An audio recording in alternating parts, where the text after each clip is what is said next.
Hi guys, welcome back to the YouTube channel of Legal Edge after college. मैं हूं मानसी और आज मैं सारे ही क्लैट पीजी एस्पिरेंट्स के एक बहुत इंपॉर्टेंट क्वेश्चन का आंसर देने आई हूं कि मैम केस लॉज पढ़ें तो पढ़ें कैसे, क्या करें, कैसे पढ़ें, कौन सा इंपॉर्टेंट है, कौन सा इंपॉर्टेंट नहीं है, कौन से ईयर तक के केस लॉज कवर करें क्लैट पीजी 2025 के एग्जाम के लिए। तो उसी को आज मैं आंसर करूंगी। तो जितने भी आपके फ्रेंड्स हैं जो क्लैट पीजी की तैयारी कर रहे हैं, प्लीज उनके साथ इस वीडियो को शेयर करिए and please like the video and subscribe to the channel if you are new over here. तो देखते हैं कि कैसे पढ़ने हैं हमें case laws for CLAT PG, how to study it, what to do, what not to do, कौन से केसेस पे फोकस करें, कौन से केसेस पे फोकस नहीं करें। तो सबसे पहले तो I have been saying it time and again कि आपको फोकस करना है recent sorry recent judgments and landmark judgments। ठीक है, पहले ये था कि क्लैट पीजी में सॉर्टेड था, पास्ट 3 इयर्स के जजमेंट्स आते थे, उसके अलावा वो नहीं पूछते थे।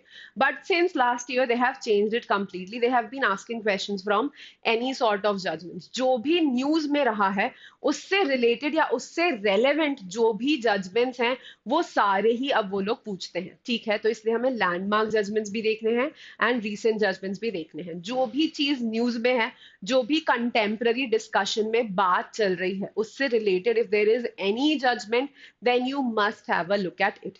ठीक है, तो जब हम रीसेंट जजमेंट्स देखेंगे तो we will cover judgments from 2022 to 2024। ठीक है, 2022, 2023 and 2024, these 3 years we have to cover. 2021 के भी थोड़े जजमेंट्स आप देख लीजिएगा जो बहुत ही स्ट्राइकिंग जजमेंट्स हैं या बहुत ही इन डिबेट या इन डिस्कशन जजमेंट्स जो रहे हैं उनको भी हमें देखना है। ठीक, फिर हम बात करें कि जब हम इन रीसेंट जजमेंट्स को देखेंगे तो हमें क्या क्या कवर करना है और क्या हम छोड़ सकते हैं। तो जब हम रीसेंट जजमेंट्स की बात करते हैं then we have to look at the relevant sections कि कौन से लॉ को बिलोंग कर रहा है। ठीक है, अब देयर इज अ टेंडेंसी कि जो आपके कॉमन बेसिक लॉज हैं जो आपने अपने लॉ स्कूल में पढ़े हैं उनसे ही रिलेटेड जजमेंट्स आते हैं। तो जो जजमेंट आपका कॉन्स्टिट्यूशन से रिलेटेड है, आईपीसी, सीआरपीसी, क्रिमिनल लॉ से रिलेटेड है, एनवायरनमेंट एक्ट से रिलेटेड है, लेबर लॉ से रिलेटेड है, ठीक है, और कंपनीज लॉ से रिलेटेड है, इस तरीके के ही जजमेंट्स वहां आएंगे। बैंकिंग लॉ से रिलेटेड, इंश्योरेंस लॉ से रिलेटेड, इस तरीके के रेगुलेटरी बॉडीज से रिलेटेड, इस तरीके के जजमेंट्स आने के चांसेस बहुत कम है सिक्योरिटीज लॉ से रिलेटेड, क्योंकि ये आप लोग बहुत अच्छे से अपने लॉ स्कूल में नहीं पढ़ते हैं। तो क्लैट पीजी एग्जाम का पर्पस आप समझिए, उनका पर्पस ये है कि आप सिर्फ लॉ को रटे नहीं, but that you understand the concept of law and that you are able to analyze any judgment which is given by the Supreme Court. So if you are able to analyze the judgment given by the Supreme Court and if you understand the concept of law, उनको rectification नहीं चाहिए, they don't want you to mug up the sections but they want you to understand the sections and to apply those sections. तो इसीलिए वो चाहते हैं कि आप सुप्रीम कोर्ट के जजमेंट्स को फॉलो करें और लॉ के एनालिसिस को समझें। तो इन दो चीजों को ध्यान में रखते हुए ही आपको अपनी जजमेंट्स की प्रिपरेशन करनी है और अपने लॉ के कॉन्सेप्ट की अंडरस्टैंडिंग की प्रिपरेशन करनी है। ठीक है, तो इसलिए आप रेलेवेंट सेक्शंस देखेंगे जो आपके, और जो रेलेवेंट सेक्शंस हैं उस जजमेंट में उनको पढ़ेंगे और उनको समझने की कोशिश करेंगे that what is the concept behind that section and why that section is used or why that provision is used by the Supreme Court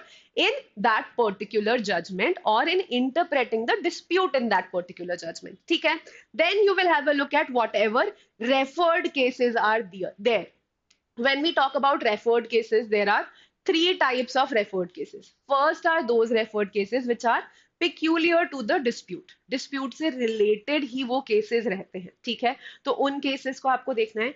दूसरे referred cases are those on the basis of which supreme court has given their judgment. तो on the basis of which supreme court has relied, और जिसके basis पर supreme court का ratio decidendi आया है। ठीक है, तो वो जो जजमेंट्स है ना जिसपे सुप्रीम कोर्ट ने रिलाय करा है, on which the Supreme Court has relied in order to pass its judgment, those judgments are very important. Secondly, the judgments which are overruled judgments, तो जो judgments overrule कर दिए गए हैं वो जजमेंट्स भी बहुत इंपॉर्टेंट है।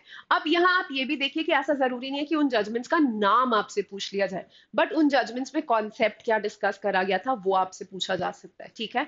बट नाम को भी हम नहीं छोड़ेंगे, we should know the name of the judgment also, and we should know the concept which was discussed in that judgment also.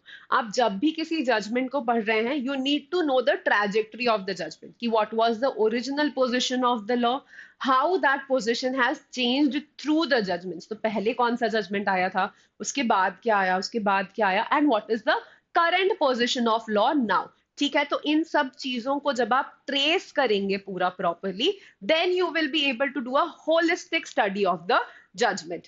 ठीक, then you have to focus obviously on the ratio of the case, that what is actually that has derived from the case, actual point of law या point of determination क्या निकला है उस case से, कौन सी चीज है जो स्टेयर डेसिसिस की तरह एक्ट कर सकती है out of that judgment. Stare decisis का मतलब है कौन सा पॉइंट है जो लोअर कोर्ट्स पर बाइंडिंग हो सकता है उस जजमेंट से निकलकर। तो इसलिए आपको रेशियो ऑफ द केस बहुत अच्छे से देखना है। then you should obviously know the judgment or the decision of the case। Ratio of the case का क्या मतलब होता है कि पॉइंट ऑफ लॉ पे कोर्ट का क्या डिसीजन आया है, जिससे सबऑर्डिनेट कोर्ट जो आपके हैं वो बाउंड रहेंगे, ठीक है। And when I say the judgment of the case, judgment of the case मतलब है कि कौन सा डिस्प्यूट जो आया था कोर्ट के सामने, उस डिस्प्यूट पर कोर्ट ने अपना क्या डिसीजन दिया है, ठीक है। तो उस डिस्प्यूट पर कोर्ट ने क्या डिसीजन दिया है वो आपको पता होना चाहिए। पॉइंट ऑफ लॉ पर अगर कोर्ट ने कोई बात करी है जिसकी वजह से लॉ में कोई चेंज आ रहा है, या कोई ऐसी गाइडलाइंस दी हैं कोर्ट ने, या ऐसा कोई इंस्ट्रक्शन दिया है कोर्ट ने जिससे लोअर कोर्ट बाउंड रहेगा, तो वो होता है आपका रेशियो, और वो भी आपको बहुत अच्छे से देखना है, ठीक है। नाउ इन माय ओपिनियन, जो बहुत ज्यादा इंपॉर्टेंट जजमेंट्स रहते हैं जिनमें कुछ मेजर गाइडलाइंस आई होती हैं, जो कॉन्स्टिट्यूशनल बेंच के जजमेंट्स रहते हैं, जो कॉन्स्टिट्यूशनल इंपॉर्टेंस के जजमेंट रहते हैं, जो पब्लिक वेलफेयर की इंपॉर्टेंस के जजमेंट्स रहते हैं, उसी तरीके के जजमेंट्स क्लैट में यूजुअली पूछे जाते हैं, ठीक है। अब यहाँ आपके फैमिली लॉ, टैक्स लॉ के भी जजमेंट्स पूछे जाते हैं, ठीक है। तो जितने भी सब्जेक्ट्स हैं जिनसे जजमेंट्स आते हैं, उन सब्जेक्ट्स का बेसिक नॉलेज आपके पास होना चाहिए, प्लस उनका जो जजमेंट बेस्ड नॉलेज है वो भी आपके पास होना चाहिए। तो आप अपने जजमेंट्स को इस तरीके से पढ़िए, then I think it will work out for you. और जब हम लैंडमार्क जजमेंट्स की बात करते हैं, तो लैंडमार्क जजमेंट्स का आपको रेशियो बहुत अच्छे से पता होना चाहिए, ठीक है। लैंडमार्क जजमेंट्स का कोई भी आपसे फैक्ट्स नहीं पूछेंगे, they will not ask you the facts of landmark judgments, they will ask you the ratio of the landmark judgment, कि लैंडमार्क जजमेंट में कंक्लूड क्या किया गया था। अब किसी भी जजमेंट में ऐसा जरूरी नहीं है कि एक ही रेशियो हो, there can be multiple ratios in a judgment, there can be multiple interpretations which the court has done in a judgment, so you should know all of those ratios। जो भी issues हैं, को सारे issues पता होने चाहिए, issues के ऊपर court ने क्या क्या opinion दिया है, वो सारे ही opinion और सारे ही ratios आपको पता होने चाहिए, ठीक है। so this is it from my side। I think if you read judgments like this, then it will be very helpful for you। don't skip constitutional bench judgments, don't skip judgments which are of public importance, which create public awareness, which give any guidelines, which make any drastic change in any point of law। किसी law के ऊपर कोई बहुत अलग अगर court ने comment किया है, कोई बहुत डिफरेंट अगर कोर्ट ने रेशियो दिया है, then you have to keep that in mind, you have to have a look at that, ठीक है। Arbitration and conciliation act is also important, ठीक है। तो जैसे जैसे मेरे दिमाग में एक्ट्स आ रहे हैं, लॉज आ रहे हैं, I am telling you that. All right guys, this is it from my side. Keep learning, keep studying। If you want to join with us for your CLAT PG preparation, or for any LLM entrance exam, or for any legal officer exam, then you can visit www.toprankers.com। You can go to this online courses, you can have a look at Law PG plus banking courses, and you can explore and enroll with us for a more detailed guidance, and for um, ensuring your ensuring that you ace the exam. All right. This is it. Please like, share, and subscribe. And all the very best. Happy learning.